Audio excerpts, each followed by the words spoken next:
I'm optimistic.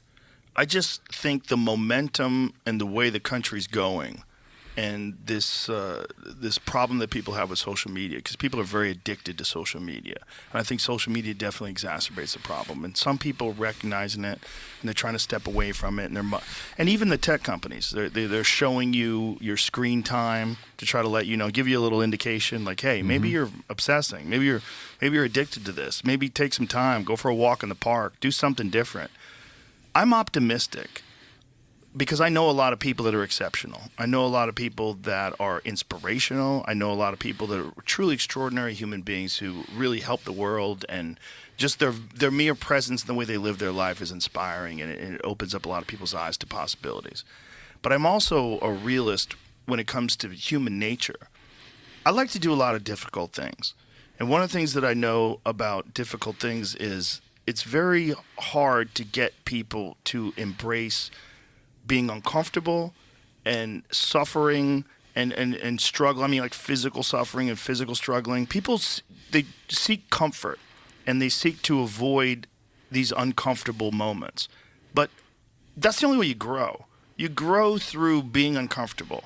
You grow physically through difficult workouts. You grow mentally through psychological struggle, through intellectual struggle, through complicated things that you have to work your way through. And there's so many people out there that avoid those things, and it's easy to avoid those things. And there's a pattern of avoiding those things, a pattern of just being complacent, being lazy, finding some sort of a distraction, whether it's video games or television or social media. And it's very hard for people to break out of that. I know there's a lot of people that want to, though. Well, you know how uncomfortable cognitive dissonance is. You're just really, you don't want to feel that friction of this other point of view. It's uncomfortable to consider it.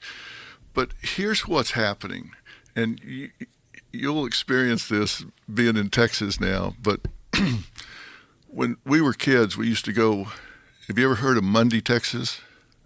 Mundy, M-U-N-D-Y? Yes. Yeah, it's where my grandparents lived in Mundy, Texas, like 1,500 people. And I used to go there in the summers and work at my grandfather's freight warehouse. And, the big 18-wheelers would come in and drop freight at his warehouse, and we would deliver it around the county. It'd be like those big plow discs and all this stuff, and we put it on flatbed and deliver it. And there ain't nothing in Mundy. It ain't in Mundy. It ain't headed that way. It's just nothing there. And, we'd go around barefooted a lot. And sometimes, being stupid, we would start across an asphalt highway barefooted. And you get about halfway across, and you go, holy shit. I mean, you're out there and you look down and your feet are just melting into the pavement. All right, now what are you going to do? You're in pain, and you're going to do one of two things. You're either going to turn around and run back, or you're going to bolt to the other side. But you are not going to stand in the middle and just melt into the pavement. You're going to go one side or the other. And that's what people are. That's how people are. They get into a position of pain. They're going to resolve one way or the other. And once you get to the side of that road, what's it going to take to get you to go back out on that highway to go over to the other side? It's really hard. And right now, we got people on the shoulders of this hot highway. And how to get them to come across to the other side or meet in the middle is very painful for people psychologically. They don't want to do that. It's painful for them to get out of they're in a bubble. They're talking to their own people. They're not talking to the people on the other side of the highway, and it's painful to go over there. It hurts to get on that hot highway and go over there. It's psychologically painful. It hurts physically to go talk to somebody on the right if you're on the left, or left if you're on the right. And that's what we're facing, is getting them on that hot highway again, because they know what's going to happen. It's going to hurt to do it. That's what we have to overcome.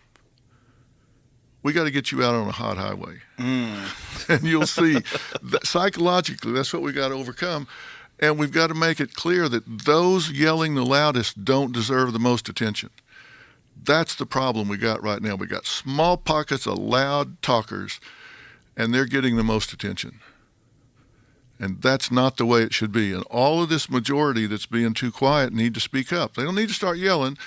They just need to start a chorus of common sense. I think people are afraid of doing that because they don't want to be singled out by the people that are extremists. But if they hang together, look, common sense is not common enough anymore. We've got to have a return to common sense. Just some of the stuff we're doing right now is just not common sense. It's just not. No, it's not.